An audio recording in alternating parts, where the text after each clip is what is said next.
ambapo alikuwa mkufunzi wa timu ya taifa ya kinadada ya volleyball David Lungaho anaimani kuwa timu ya Malkia Strikers watafanya vyema katika mashindano ya Olympic kule jijini Tokyo nchini Japan.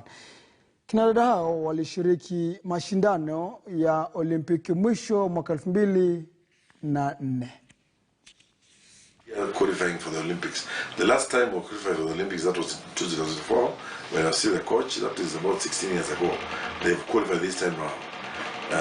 I think they've stayed out of international competition for quite a while.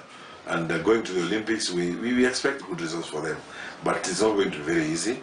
Having stayed away from international tournaments, the other countries have been playing tournaments, a World Cup, World Championship, friendly matches. But for us, we've just been lying down in our country, training at home. It's going to be very difficult.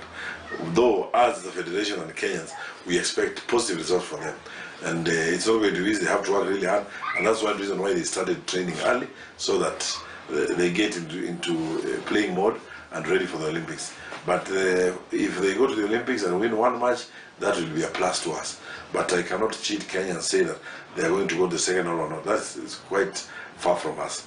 But hopefully, if they get one match, because we've never won a match at the Olympics, the two Olympics that we've gone, we lost all the matches. So if they win one match, it's going to be a plus. If they get two, well and good. Naam, kauli nzito kutoka kwa David